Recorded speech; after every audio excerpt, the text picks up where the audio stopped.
So we came out here to shoot some beautiful shots with the ocean in the background, and of course Hawaii, or Kauai, did what it always does, whatever it feels like doing. It started to rain, so if you hear a little ticking, don't let it bother you. I got a great message for you. You know, when you're seeking the truth, which is how to be successful in your business, and it doesn't come from looking for magic systems and leads and conference calls, it comes from working the right behaviors. And there's really only a couple of behaviors that you need to work. So what I want to talk to you about today is how to improve on those. Aloha, I'm Mark J., World's Laziest Networker, coming to you from our lanai here.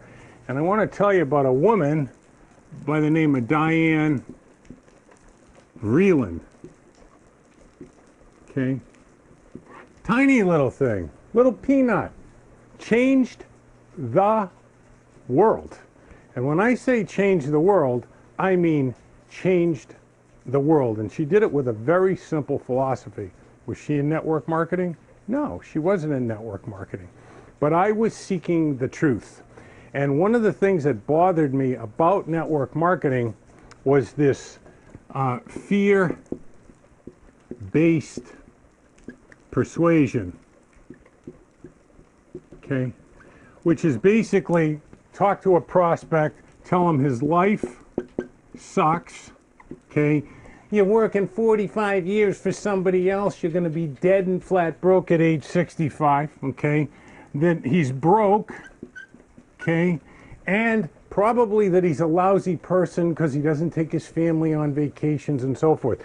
This is, and also, of course, you're going to miss out, whoop, we'll put it down here, miss out on $1 billion company, okay? This is known as fear of loss.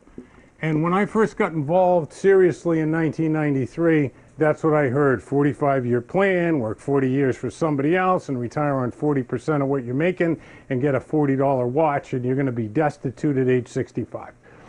This never sat well with me, but it's all I knew, so I did this stuff too. And then I came across Diane Vreeland. Who is Diane Vreeland? Well, she was Vogue, right? She became the editor-in-chief of Vogue magazine and literally single-handedly built the fashion industry to what it is today. And all those smaller stores you go into, Marshalls and Kmart and all that, it all trickled down from that. And she had one simple philosophy, which was totally different than this. It was about influence, okay? And what she said was, give people what they don't know they want yet. And I said, oh, that's it. I'm getting away from this stuff where you beat up a person about their life. And how do you know that they don't love their teaching job? How do you know they don't love the people that they work with? How do you know they're not getting fulfillment? When you disengage or disenfranchise someone, when you criticize, let's say the guy's 45 years old, and basically what you're telling him is every choice that he's ever made about his life economically is wrong, and by extension, it's ruining everybody's life around him, and then you're asking him to make a positive decision and be around positive people? What a bunch of horse shit. Diane Vreeland said, give them what they don't know they want yet. So here's what you should know. Facts tell, right? Stories sell. Most people know that. But here's the kicker in what we discovered. People have an uncontrollable compulsion, okay, to want to hear a story that'll improve the quality of their life. So you want to bring people from they're a good person, making good choices and working hard, into a bigger possibility without being negative about this. And how do you do that? Well, it's pretty simple. What you want to do is become interested.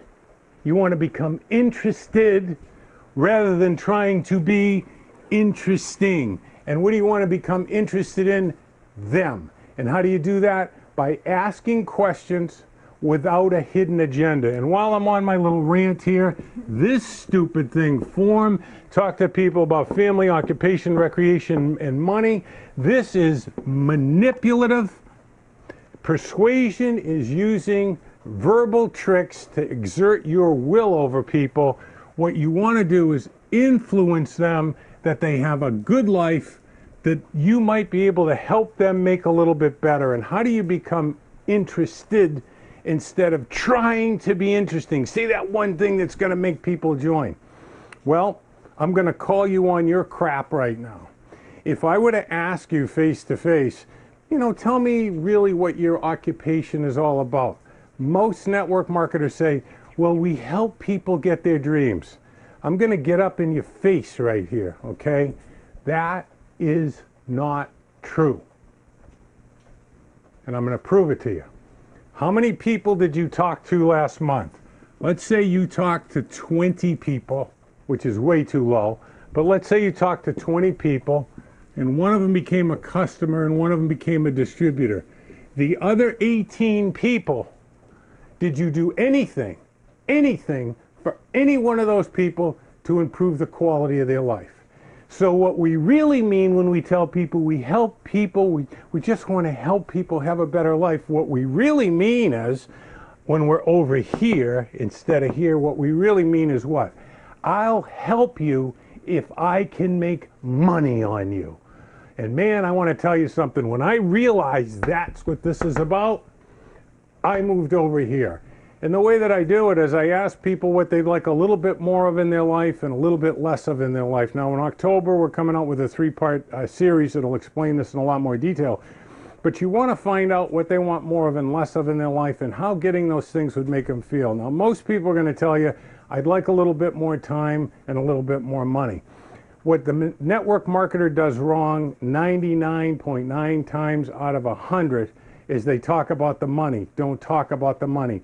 Ask them, what would you do with the time? What do you mean you'd like a little bit more time in your life? Are there some things that you'd like to do that you can, or some things you'd like to do more of? Take an interest in them, okay? And instead of talking about money, learn this word, economically. Once they describe what their life would be like with more time, okay, ask them this, economically, what would it take on a monthly basis to get that done? You're not asking them if they want to make more money, saying economically, what would it take to get done what you want? And there we are back to Diane Vreeland. What have you done in this simple conversation? It's so fantastic. What's happened is she said, give people what they don't know they want yet. Your prospect should be the one that's describing to you. You should be drawing out of them what they don't know that they want yet, and they start to talk and they start to verbalize, and if you don't pounce on them, oh, our company's so great, we can help you get that, we got people making $50,000 a month, it's unbelievable, we're going to be $1 billion company. Cut all that crap out. Take an interest in them. Ask them how it would feel. Don't tell them you have the solution. Ask them what it would take economically. Then when you set up a time to see the meeting, that's what you want to do. Say, look, and I know that question about wanting a little bit more and a little bit less in your life is kind of an oddball question. So when we get together to look at the business, would you do me a favor, jot down a little bit more detail about that, so when we get back together, the meeting will be about what's important to you. Now here's what's really important about that. Then when they come to the meeting, by the way, in 20 years, only 9 people showed up with a list and they all joined. They always forget. You start the conversation about that, and they start telling you what they want more of and less of and what it would take economically. Now they know why they're at the meeting, they're ready to buy, and they're ready to join. Why? Because we found a way to give people what they don't know they want yet, and we took advantage of this, okay? People love stories, but they have an uncontrollable compulsion to want to hear a story that's going to improve the quality of their life. And instead of you telling them how their life is going to get better, they're telling themselves, and because they tell themselves, they believe it. And believe me about this, it'd make me feel really good if you left a comment down below. And if you're seeing this on YouTube, get over to our site. A lot of free skills over there. Peace be the journey. Leave me a comment.